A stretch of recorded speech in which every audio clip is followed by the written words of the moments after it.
এ বাবু, কি নাম তোর? অজয়। বাড়ি কোথায় তোর? বাড়ি নেই নাকি?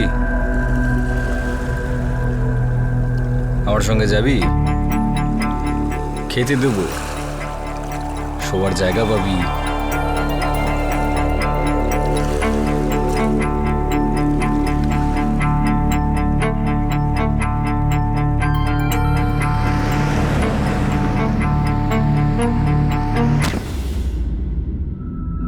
দেখুন, আমরা চেষ্টা করছি আপনার ছেলে রবিকে খুব তাড়াতাড়ি খুঁজে পাবো। ইন্সপেক্টর, 2 দিন হয়ে গেল। আমার ছেলে খুবই ছোট, মাত্র 10 বছর। স্যার, আজ পর্যন্ত কখনো একলা থাকেনি। ও একলা থাকতে পারবে না স্যার। স্যার, আমি সব পুলিশ স্টেশনে খোঁজ করেছি, এমনকি রেডিও, টিভি, নিউজ পেপার সব জায়গায় আমাদের তরফ থেকে সব চেষ্টা করেছি, কিন্তু রবি নায়ারের কোনো খোঁজ পাওয়া যায়নি। ইন্সপেক্টর, আপনি কিছু একটা করুন, আমার ছেলেকে খুঁজে দিন প্লিজ। একটা কথা খুব আশ্চর্য লাগছে, এখনো পর্যন্ত মুক্তিপঞ্চে কোনো ফোন আসেনি।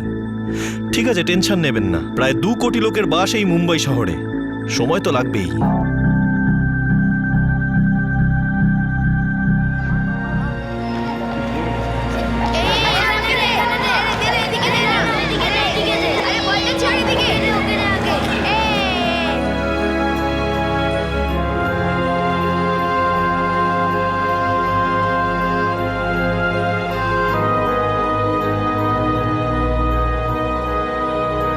কোথায় গেল?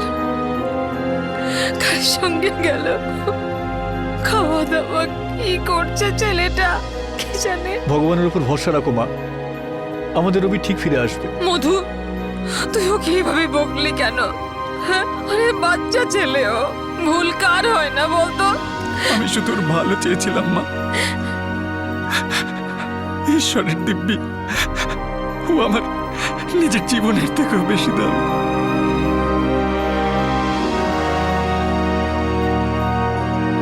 2 কোটি জনসংখ্যার শহর মুম্বাইতে আপনি যদি এমনি রাস্তায় দাঁড়িয়ে থাকেন তাহলে মানুষের ধাক্কায় না জানি কোথা থেকে কোথায় পৌঁছে যাবেন। আর এখানে কথা হচ্ছিল একটা 10 বছরের বাচ্চা রবি নায়ারের, যে কিনা বাড়ি থেকে উধাও হয়ে গিয়েছিল। কারো কোনো আইডিয়াই ছিল না যে তার অপহরণ হয়েছে, না ট্রাফিকিং হয়েছে, না অন্য কিছু হয়েছে। 2 দিন আগে 10 বছরের রবি নিজের বাড়ি ছেড়ে চলে গিয়েছিল, কিন্তু কেন?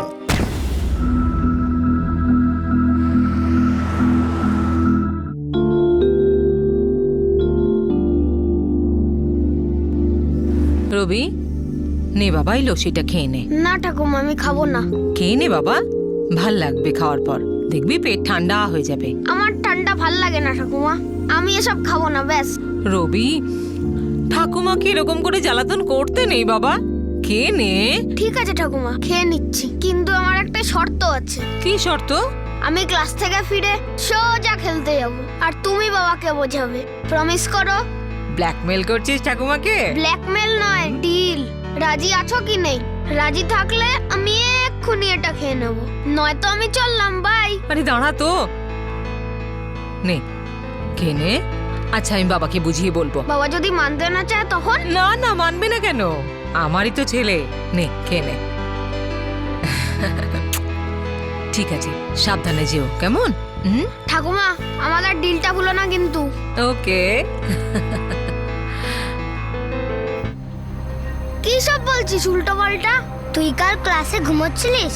কালকে ম্যাম তো বলেই দিয়েছিল যে আজ ক্লাস 5টা অবধি হবে, কিন্তু আমার 4টে ক্রিকেট ম্যাচ আছে। সেটা তুই বুঝে নে, ক্রিকেট বেশি ইম্পর্টেন্ট নাকি ম্যাথস প্রবলেমস? তাছাড়া তুই তো ম্যাথসের টেন্ডুলকার নস। Fraction, parts of the whole. 1/2, 1/3, 1/4, 1/5. Fraction বোঝার জন্য আমরা শুরু করব নাম্বার 1 থেকে, তারপর আমরা যাব হায়ার নাম্বারের দিকে। Okay ma'am? ইয়েস রবি। ম্যাম, আমাদের ক্লাস কি আজকে 5টা পর্যন্ত হবে? হ্যাঁ, 5টা পর্যন্ত। আর আমি কালকে তোমাদের ক্লাসের এন্ডিং এটা বলে দিয়েছিলাম না? আর তোমার মন তো বাড়ির দিকে থাকে, কেন তোমার 5টা পর্যন্ত বসে থাকতে কোনো প্রবলেম আছে? না ম্যাম, কোনো প্রবলেম নেই। ঠিক আছে, চলো। এটা হলো গিয়ে 1/2। ইমাজিন করো এই পুরো সার্কেলটা 1 আর এটা হলো এর অর্ধেক। তাহলে এর 1/3 কি হবে? ম্যাম ইয়েস রবি বলো, 1/3 কি হবে? ম্যাম আমি কি আজ একটু আগে যেতে পারি? আসলে ওই আমার ঠাকুমার উপোস তো, তাই ওনাকে মন্দিরে নিয়ে যেতে হবে। উনি আমাকে বলেছিলেন আজ একটু আগে ফিরে আসতে, 3:30টার মধ্যে। সত্যি বলছো? গড প্রমিস ম্যাম, আমি সত্যি বলছি। Okay, go. Thank you ma'am. চতুর্থ শ্রেণীর ছাত্র রবি পড়াশোনায় বেশ ভালো ছিল আর খেলাধুলাতেও তেমনই পারদর্শী। বেশিরভাগ ভারতীয় বাচ্চাদের মতোই রবির মনও ক্রিকেটেই আটকে ছিল। টিউশন ক্লাসের একটা এক্সট্রা ঘন্টা সেদিন তার ক্রিকেটের প্ল্যানকে ওলটপালট করে দিচ্ছিল, আর রবি কোনো অবস্থাতেই সেই ক্রিকেট ম্যাচটা মিস করতে চাইছিল না।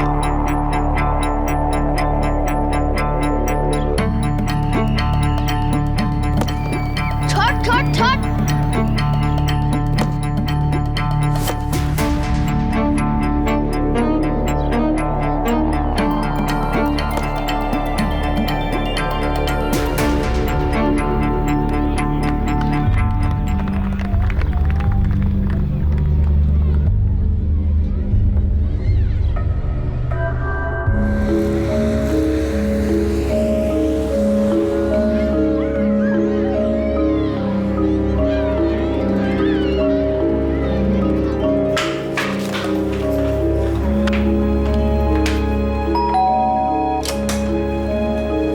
হ্যাঁ মা,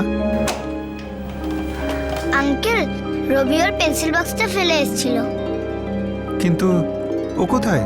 ও তো ওর ঠাকুমার সাথে গেছে না আঙ্কেল, টেম্পলে গেছে। কি? হ্যাঁ আঙ্কেল, রবি তো ম্যাডামকে তাই বলেছিল। ও তো ক্লাস থেকে 3:15 বেরিয়ে গিয়েছিল। বলছো কি তুমি? ওর ঠাকুমা তো একলাই গেলেন এই 4টের সময়। আমি তো এইসব জানি না। আমি যাচ্ছি, বাই।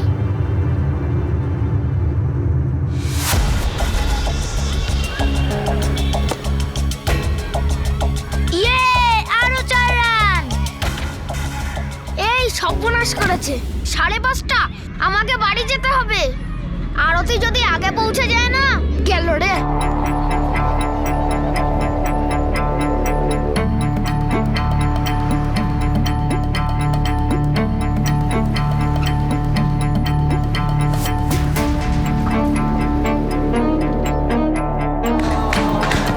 এই আরতি, তুই কখন এলি? আমি তো অনেকক্ষণ এসে গেছি। আমার বাড়ির কেউ তোকে দেখেনি তো? হ্যাঁ, আমি তোর বাড়িতে গিয়েছিলাম।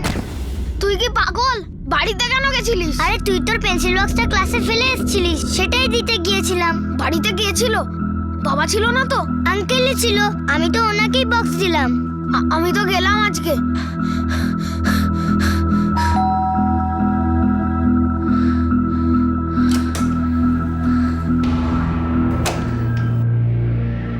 বাবা। কোথায় গিয়েছিলি? ওই ক্লাসেই বাবা। আর ক্লাস থেকে? বাবা, আজ ক্লাসে এক্সট্রা টাইম ছিল, এক্সট্রা ক্লাস ছিল। এখনো হাঁপাচ্ছিস? ঘেমে নে চান হয়ে গেছিস।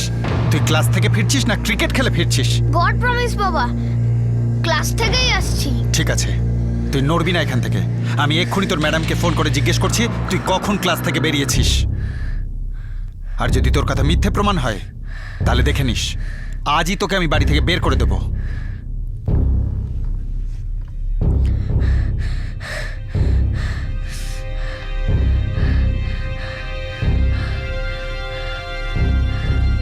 হ্যাঁ সরিতা ম্যাডাম, নমস্কার। অ্যাকচুয়ালি আমি মধুসূদন বলছিলাম, ওই রবির বাবা। ইয়েস মিস্টার নায়ার, বলুন।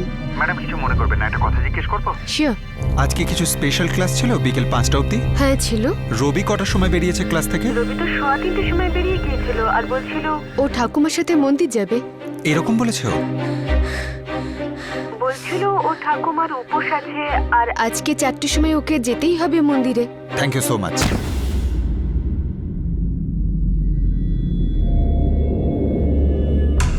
রবি, রবি, রবি, রবি, রবি, রবি, রবিকে দেখেছেন? তুমি রবিকে দেখেছো? রবি, রবি, রবি।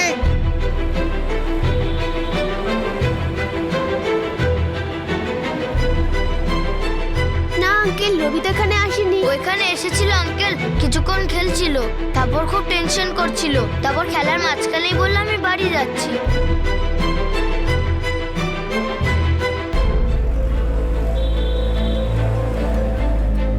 না আঙ্কেল, ও তো এখানে আসেনি, কিন্তু আমি ওকে লাস্ট টাইম বিল্ডিং এর উপরে দৌড়াতে যেতে দেখলাম 540 এর কাছাকাছি।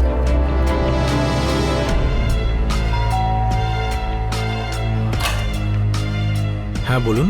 মানে আমি রবির বাবা। আপনার ছেলে অজয়ের ক্লাসমেটও। অজয় আছে বাড়িতে? হ্যাঁ আছে তো। কিছু বলবেন আপনি? আমার ছেলে রবি এসেছিল এখানে। রবি তো এখানে আসেনি। আমাদের স্কুল তো 1:30-তে শেষ হয়, তারপর ও ওর বাড়ি গেল আর আমি আমার বাড়ি। পুরো কলোনিতে খুঁজলাম, সবার বাড়িতে দেখলাম, কিন্তু রবিকে কোথাও পেলাম না। আমি তো স্কুলের সমস্ত ফ্রেন্ডের বাড়িতেও গেছিলাম, কিন্তু মন্দিরের পূজারীও ওকে ভালো করে চেনেন, উনি বলেছেন আজ রবি মন্দিরেও যায়নি।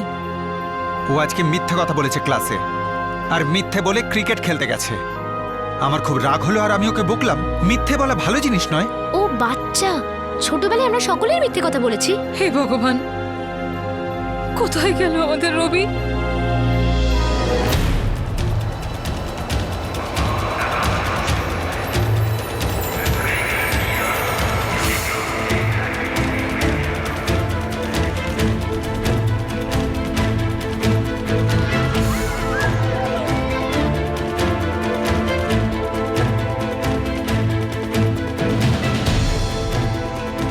রবি নামের একটি বাচ্চা ছেলেকে গোবিন্দ অ্যাপার্টমেন্ট থেকে খুঁজে পাওয়া যাচ্ছে না। গায়ের রং ফর্সা, ছেলেটির উচ্চতা 4 ফুট 7 ইঞ্চি। কেউ যদি কোনোভাবে ছেলেটিকে খুঁজে পান তাহলে পুলিশ স্টেশনে ফোন করবেন।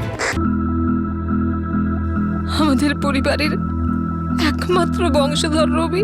বাচ্চাটার মা কোথায়? ওর মা নেই। 3 বছর আগে একটা অ্যাক্সিডেন্টে মারা গেছে। ইন্সপেক্টর, ও আমার ছেলে। আমি ওকে ভয় দেখাতে চাইনি, শুধু ওর মিথ্যে বলার অভ্যেসটা কাটাতে চেয়েছিলাম। অ্যাকচুয়ালি না স্যার, আমাদের রবির না একটু ব্রিদিং প্রবলেম আছে, ডেলিকেট হেলথ, কিন্তু ও তো সবসময় খেলতে চায়, তাই ওকে আমরা সবসময় একটু চোখে চোখে রাখার চেষ্টা করি। ওর কোনো কিছুতেই বারণ নেই স্যার, কিন্তু বাড়াবাড়ি চলবে না। হে ভগবান, কোথায় গেল আমাদের বাচ্চাটা? ও ভীষণ সাদাসিধে। স্যার, আমি ওর ফটো সব পুলিশ স্টেশনে পাঠিয়ে দিয়েছি, আর লিফলেটগুলো খুব তাড়াতাড়ি বিলি হয়ে যাবে। আচ্ছা বলুন তো, আপনার এমন কোনো বন্ধু আছে যার বাড়িতে ও যেতে পারে? সেরকম কারোর কাছে ও গেলে এতক্ষণে ফোন করতো আমাকে। আর আমি এখানে থাকি না, আমি দুবাইতে থাকি, আর এখানে শুধু 3-4 সপ্তাহের জন্য আসি ছেলের সঙ্গে দেখা করতে। তো এখানে কার সাথে থাকে ও? ওই আমার ভাই আর ভাইয়ের বউয়ের সাথে থাকে। স্যার, আমার নাম সুবীর, আর ও আমার ওয়াইফ গীতা। স্যার, আমাদের মাও এখানে আমাদের সঙ্গেই থাকেন। স্যার, রবি আমাদের কাছে আমাদের ছেলের মতো। দেখুন, আমরা কালকে সকাল অবধি অপেক্ষা করি, হতে পারে রবি নিজেই বাড়ি ফিরে আসলো। বুঝতে পারছি আজকের রাতটা আপনাদের সকলেরই খুবই দুশ্চিন্তায় কাটবে।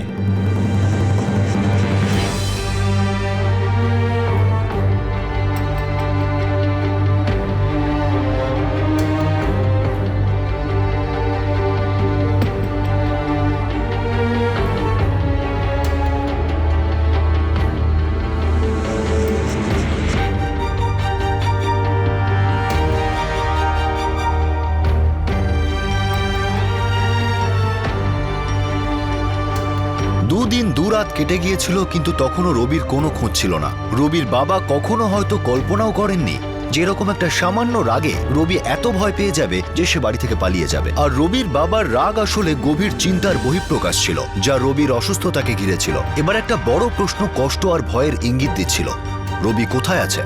এই 10 বছরের বাচ্চাটা কি নিজের থেকে বাড়িতে ফিরতে পারবে?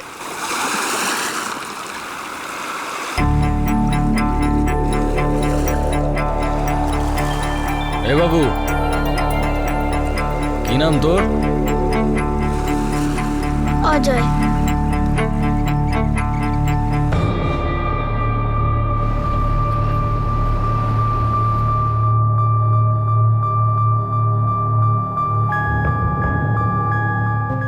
ওম শ্রী শ্রী গণেশায় নমঃ। দাঁড়া, ওম শ্রী শ্রী লক্ষ্মী দেবী নমঃ। মালিক শুনুন তো, শ্রী শ্রী গণেশায় নমঃ। আরে দেখতে পাচ্ছিস তো পুজো করছি।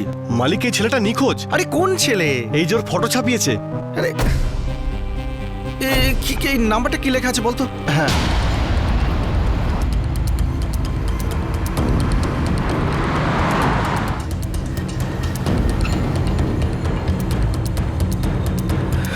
এখানে এসেছিল তো। কবে? দিন 3 আগে। 10ই অক্টোবরে? হ্যাঁ, এই রাতে এখানেই বসেছিল তো। আর ওর কাছে একটা ব্যাগও ছিল।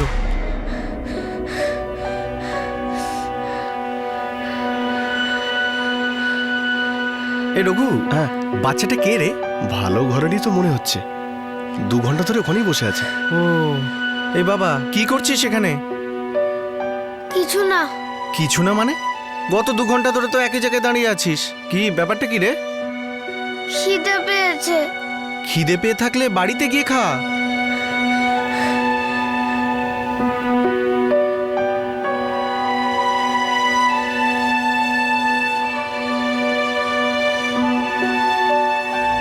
পেট ভরেছে তো? হ্যাঁ, এবার এখান থেকে সোজা বাড়ি যাবি, কেমন? এদিক ওদিক ঘুরবি না কিন্তু, আর কারুর সাথে ঝগড়াঝাটিও করবি না, কেমন? হ্যাঁ, বেশি চালাকি করলে না তুলে নিয়ে যাবে তোকে, হাত পা কেটে ভিক্ষে করতে বসিয়ে দেবে, বুঝলি বাবা? হ্যাঁ, যা বাড়ি যা বাবা, যা যা। স্যার, সত্যি কথা বলতে কি, আমার তো মনে হয়েছিল লোকাল ছেলে, ওই বাড়িতে ঝামেলা ঝগড়াঝাটি করে এসেছে, খেয়ে দে বাড়ি চলে যাবে। জানি না ও কি করে এভাবে অদ্ভুতভাবে গায়েব হয়ে গেল। আপনার কোনো আইডিয়া আছে ও কোন দিকে গেছে, কোথায়, মানে ও কিছু বলেছিল? সত্যি বলছি দাদা, কিছু জানি না। বাচ্চাটাকে খাওয়ার দিয়ে মনুষ্যত্বের পরিচয় তো দিলেন, কিন্তু নাগরিকদের দায়িত্ব ভুলে গেলেন। পুলিশ স্টেশনে একটা ফোন করতে পারতেন। কতটুকুই বা সময় লাগে একটা ফোন করতে? যদি আমি জানতাম যে ও এভাবে গায়েব হয়ে যাবে, একটা ফোন করতাম না আপনাকে? আমারও বাড়িতে বাচ্চা আছে স্যার, এই কষ্টটা যে কি আমি জানি স্যার। স্যার, আমরা যে লিফলেটগুলো ছাপিয়েছিলাম তার থেকে ভালো সাড়া পাচ্ছি আমরা। গোয়ান্ডি, মানকুর, চুনাভাটি, বাসাই, থানে, এইসব জায়গার লোকেদের অনেক ফোন এসেছে। ওদের বক্তব্য ওরা বাচ্চাটাকে দেখেছে, কিন্তু স্যার আমি যখন গিয়ে ওখানে দেখি বাচ্চাটা অন্য কেউ হয়।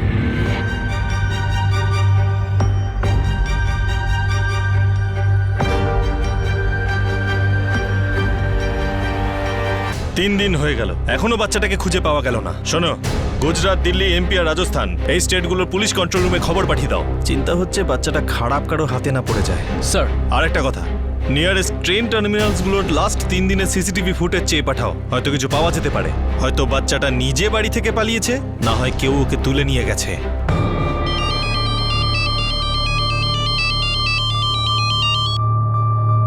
হ্যালো হ্যালো, মধুসূদন, আমার রবির কোনো খবর? না বাবা, কোনো খবর নেই। কোথায় গেল আমার দাদা ভাই? আমার রবি কোথায় গেল? সব দোষ আমারই বাবা। আমি ওকে ভয় দেখাতে চাইনি, আমি শুধু এটাই শেখাতে চেয়েছিলাম যে মিথ্যে কথা বলা ভালো নয়। ভগবান আমার রবিকে যেন খারাপ লোকেদের হাত থেকে বাঁচায়। আমি মন্দিরে গিয়ে পুজো দেবো। আসলে ওই আমার মেয়ের শেষ স্মৃতি।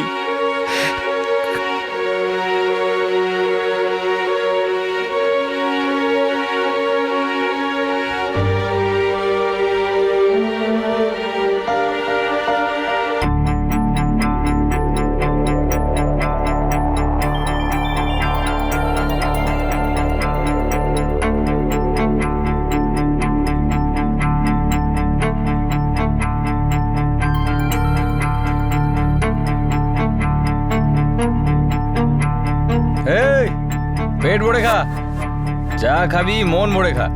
এই নে খা, এই নে খা খা খা খা খা খা, তারপর খেয়ে শুয়ে পড়। কালকে আমরা ঘুরতে যাব।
আরে এই বাবু, কাঁদে না, দেখবি সব ঠিক হয়ে যাবে।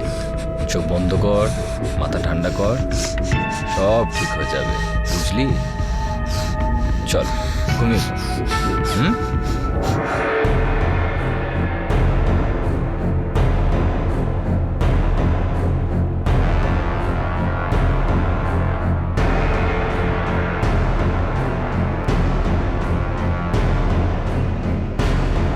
ধুর, 4 দিন হয়ে গেল, এখনো কোনো লিঙ্ক পাওয়া গেল না। স্যার, ও হয়তো নিজের ইচ্ছে পালিয়ে গেছে, ও হয়তো নিজের পরিচয় কাউকে দেয়নি, বা এমনও হতে পারে ও হয়তো ভয় পেয়ে গেছে যে ওকে বুঝি কেউ বাড়িতে ফিরিয়ে দিয়ে যাবে, তাই হয়তো জেনে শুনে লুকোচ্ছে। স্যার যাই হোক, কিন্তু 10 বছরের বাচ্চাটার মাথায় চলছে কি? বুঝলে, নিজের সন্তানের মৃতদেহ বাবা মা সহ্য করলেও বাচ্চা নিখোঁজ হলে সেই কষ্ট কোনো বাবা মা সহ্য করতে পারে না। প্রত্যেকটা মুহূর্ত যেন তাদের গিলে খায়। কোথায় গেছে আমার ছেলে, কেমন আছে? জীবন নষ্ট হয়ে যায় বাবা মা, ভাই বোন, দাদু ঠাকুমার, সবার।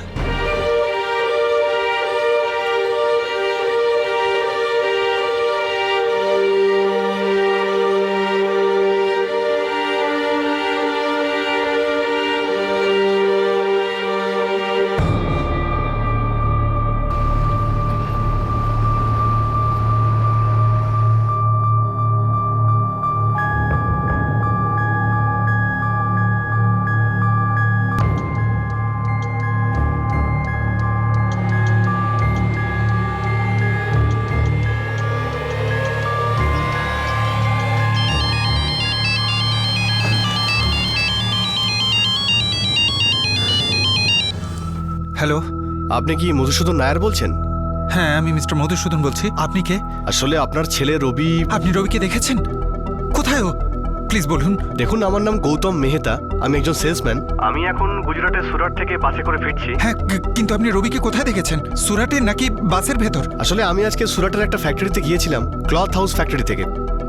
হয়তো এই ছেলেটাকে আমি ওখানেই দেখেছি। কিন্তু আপনি সুরাটে কোথায় দেখেছেন? কোন ফ্যাক্টরিতে দেখেছেন ওকে? ভানরাই টেক্সটাইলসে। ভানরাই টেক্সটাইলস? ঠিক আছে, থ্যাংক ইউ সো মাচ। কোথায় ও? সুরাটে।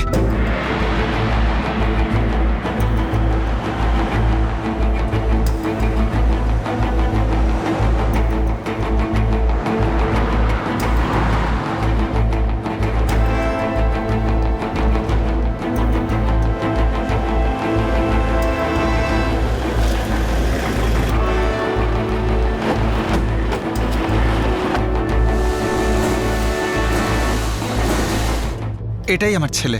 কিন্তু একে তো আমরা আগে কখনো দেখিনি। গৌতম মেহতা, আম্বার ক্লোদিংস এর মুম্বাইয়ের সেলসম্যান। আপনার এখানে কাজে এসেছিল, সেই দেখেছে ওকে। কোথায় দেখেছে? আপনার ফ্যাক্টরিতে দেখেছে। আর ও যখন ফিরছিল তখন রাস্তায় নিরুদ্দেশের পোস্টার দেখে তারপরেই আমায় ফোন করে। দেখুন, আমি আপনাদের সমস্যা বুঝতে পারছি, কিন্তু আমাদের কোম্পানি খুব সুনামের সঙ্গে আর খুব নিয়মকানুন মেনে চলে। আমাদের এখানে কোনো বাচ্চা কাজ করে না, আর কখনো কোনোদিন করতো না। না না, আমরা সেটা বলছি না। হয়তো আপনার ফ্যাক্টরির আশেপাশে ঘোরাফেরা করছিল, কেউ হয়তো দেখেছিল তাকে। হ্যাঁ, আমাদের ফ্যাক্টরির পাশে একটা চায়ের দোকান আছে, একটা বাচ্চা ওখানে কাজ করে। আপনারা ওখানেই গিয়ে খোঁজ করুন, হয়তো আপনারা পেয়ে যাবেন। যদি আপনারা আমাদের ফ্যাক্টরি তল্লাশি করতে চান করতে পারেন, কিন্তু এতে আপনাদের সময় নষ্ট হবে। আমাদের এখানে কোনো বাচ্চা কাজ করে না।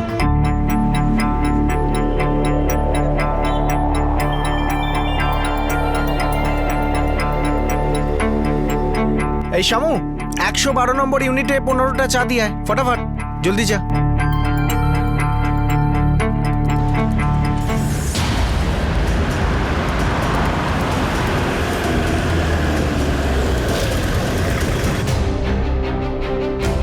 না স্যার, রবি নামের কোনো ছেলে এখানে কাজ করে না। তোমার এখানে যে ছেলেটা কাজ করে তার নাম কি? শামু। হ্যাঁ, তাহলে শামুকেই ডাকুন, হয়তো ওই আমার ছেলে নিজের নামটা বদল করেছে। ও চা দিতে গেছে, 10-15 মিনিটে চলে আসবে।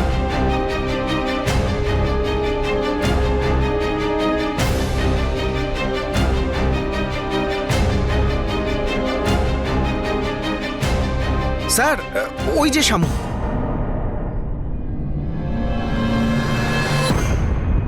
ও চা দিতে গেছে, 10-15 মিনিটে চলে আসবে।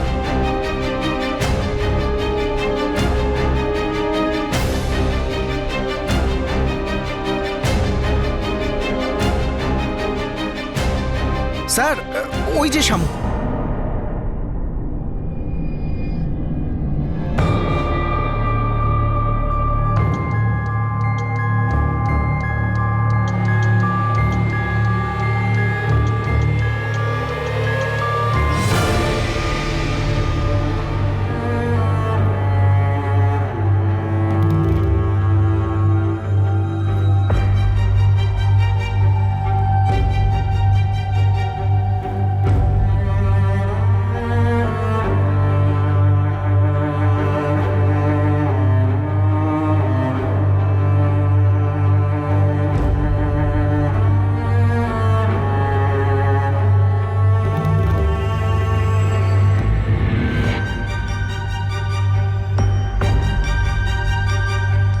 স্যার ব্যাপারটা অদ্ভুত লাগছে না যে কোনো ছেলে নিজের বাড়ির রাস্তা ভুলে গেছে আর অনেক দিন ধরে নিখোঁজ, তাও এমন একটা ছেলে যে ক্লাস 4 এর স্টুডেন্ট, বলতে পারে স্মার্ট। শোনো, আমাদের নেটওয়ার্ক অ্যাক্টিভেট করে দাও। হতে পারে এই বাচ্চাটা কোনো খারাপ র্যাকেটের হাতে পড়ে গেছে, ওখান থেকে খুব তাড়াতাড়ি বের করতে হবে। অনেক হয়ে গেছে। রবি নিরুদ্দেশ হয়েছে পুরো 12 দিন হয়ে গেছে। না তো পুলিশ না রবির পরিবারের হাতে এমন কোনো প্রমাণ এসেছিল যা এটা বলতে পারে যে রবি কোথায় আছে আর তার সাথে কি হয়েছে। সম্পূর্ণ চেষ্টা করা হচ্ছিল, টাকা খরচ করা হচ্ছিল, কিন্তু 12 দিন পরও নায়ার পরিবারের উপর শোক আর ভয়ের ছায়া ঘনিয়ে আসছিল। রবিকে কখনো আর পাওয়া যাবে না এই সত্যটা ওই পরিবারের বুকে ছোড়ার মতো বিচ্ছিল। আর এরকম শোক আর অসহায় অবস্থায় হঠাৎই আশার একটা ইঙ্গিত পাওয়া গেল।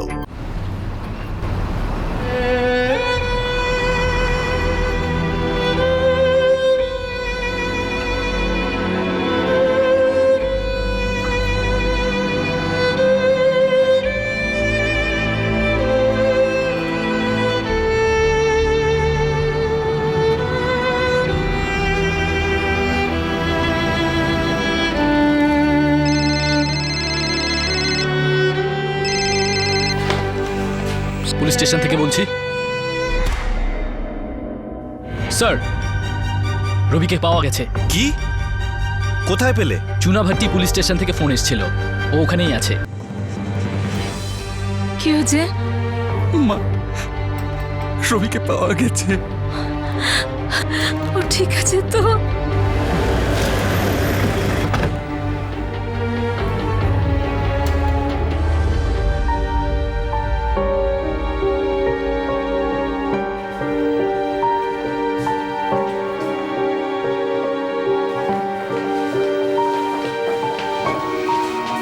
রবি, রবি, এতদিন কোথায় ছিলে তুমি? এই চুনাভাট্টির রাস্তায় ঘোরাঘুরি করছিল। আমাদের এক ট্রাফিক হাবিলদার ওকে চিনতে পারে।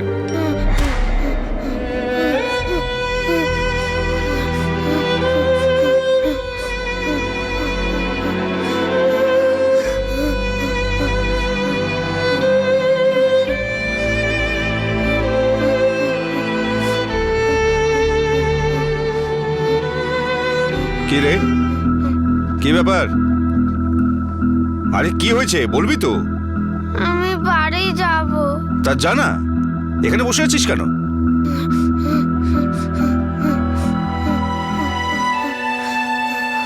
বাড়ি থেকে পালিয়ে এসেছিস? কোথায় তোর বাড়ি? আমার মনে নেই।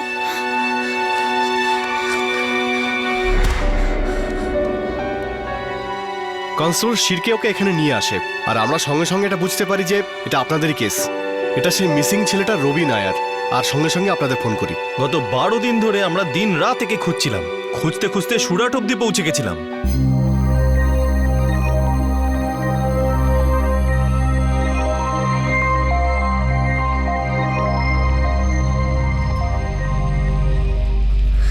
বাবা,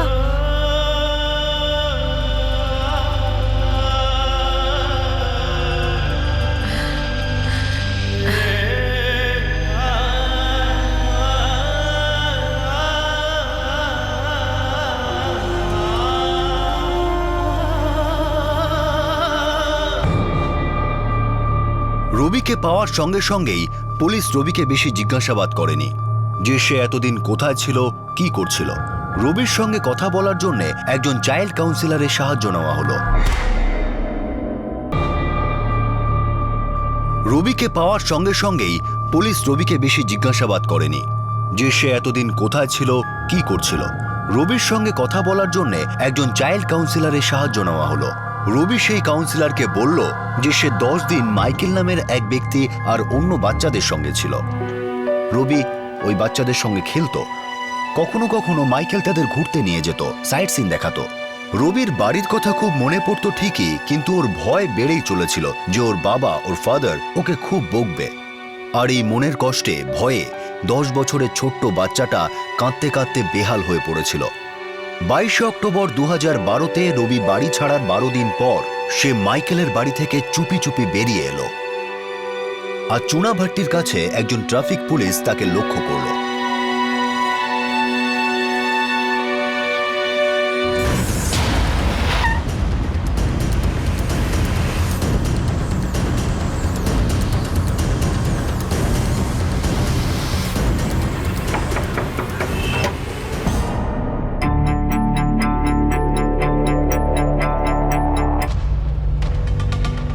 এই সব কটা বাচ্চাই রবির মতো নিখোঁজ হওয়া বাচ্চা স্যার।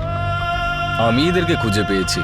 এদের কিছু মনেই নেই, এদের বাড়ি কোথায়, কোথা থেকে এসেছে, কারা এরা, কিচ্ছু না। আর সেই সুযোগটাই তুমি কাজে লাগাও। আমার থেকে ভালো আপনি জানেন ইন্সপেক্টর, যে এই বাচ্চাগুলো খারাপ হাতে পড়লে এদের সঙ্গে কি হতে পারে। আমি তো শুধু এদেরকে খাবার আর শোবার জায়গাটা দিই, আর তাও ততদিন যতদিন না এদের বাড়ি খুঁজে পায়। আমি এদেরকে দিয়ে কোনো কাজ করাই না স্যার। আপনি চাইলে এদের জিজ্ঞেস করতে পারেন। কখনো না, কিচ্ছু না। বাচ্চারা তো ঈশ্বরের রূপ স্যার।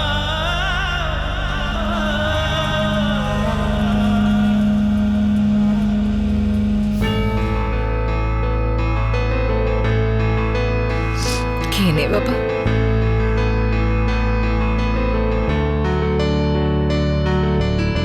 ধীরে ধীরে খা।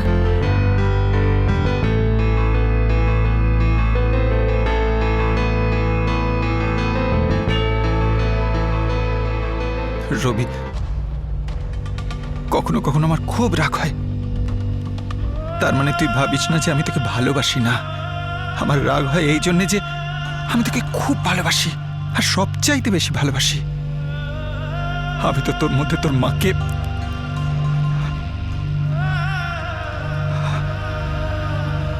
আর কখনো এরকম করিস না। আমি তোকে ছাড়া বাঁচতে পারবো না, আমি মরে যাব। বুঝতে পারছিস আমি কি বলছি? বাবা, আই এম সরি বাবা।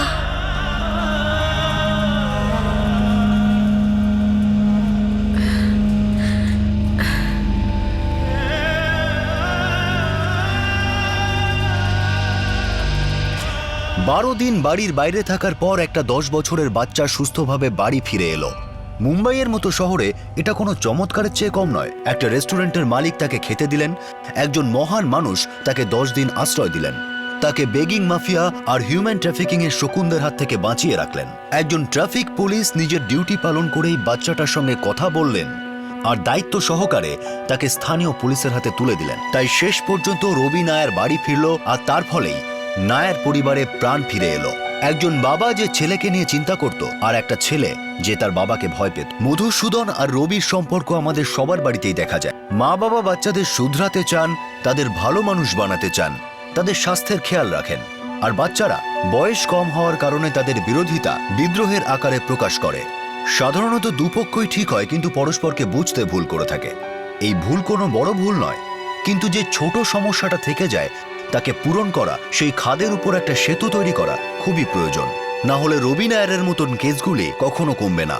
একটা খুব বিখ্যাত ইংরাজির প্রবাদ আছে, যার মানে হলো, যখন আমি বুঝেছি যে আমার বাবা কতটা সঠিক ছিলেন, তখন আমি নিজে বাবা হয়ে গেছি। আর আমার ছেলে প্রতি মুহূর্তে আমায় এটাই বলতে থাকে যে আমি কতটা ভুল। 10 বছর আগে যে বিরোধিতা বাচ্চারা 16-17 বছর বয়সে দেখাতো, আজ সেসবই বাচ্চারা 12-13 বছরে দেখাচ্ছে। টিভি আর ইন্টারনেট এক্সপোজার, ফাস্ট ফুডের কারণে হরমোনাল চেঞ্জ, এই সবই বাচ্চাদের ইমোশনাল সিস্টেমে প্রভাব ফেলতে পারে। তাদের আইডিয়া, তাদের ব্যবহার হয়তো বড়দের মতো হয়ে থাকে, কিন্তু আসলে তো তারা বাচ্চাই। কোনো প্রজন্মেই বাচ্চাদের মানসিকতার সঙ্গে ডিল করা সহজ ছিল না, কিন্তু জেনারেশন গ্যাপকে মেনটেন করতে করতেও জীবন পেরিয়ে যেত। কিন্তু আজকের প্রজন্মে এই গ্যাপকে বজায় রাখা বা এড়িয়ে যাওয়ার কোনো অপশন নেই। এটা অনিবার্য হয়ে গেছে যে বাবা মা যেন বাচ্চাদের বন্ধু হন, আর প্যারেন্টিং বা লালন পালনের নতুন পদ্ধতি খুঁজে বার করেন, নতুন কায়দা বানান। আমরা সব সময় ভুলে যাই যে আমরা বাচ্চাদের সঙ্গে নয়, বরং লিটল অ্যাডাল্টদের সঙ্গে কথা বলছি। আমাদের এই শো বাচ্চাদের জন্য নয়, কিন্তু আমরা জানি যে অনেক বাচ্চাই নিজের বাবা মার সঙ্গে বসে এই মুহূর্তে এই এপিসোডটা দেখছে। তাই তোমাদের সবার কাছে আমি, তোমাদের অনুপ আঙ্কেল, একটা ছোট্ট অনুরোধ করছি যে আমার ছোট্ট প্রিয় বন্ধুরা, ওঠো আর তোমাদের বাবা মায়ের গলা আদর করে জড়িয়ে ধরো। আর এই কাজটা তোমরা রোজ করবে, কারণ সমস্ত স্বাধীনতা, সব আনন্দ, সব কুলনেস শুধু এক কদম দূরে। আর এই কথাটাই তোমরা স্কুলে নিজেদের বন্ধুদেরকেও বলো। পেরেন্টস আর বাচ্চাদের মধ্যে কমিউনিকেশন নেটওয়ার্ক যেন কখনো ছিন্ন না হয়, এই আশা করে আমরা আপনাদের থেকে বিদায় নিচ্ছি।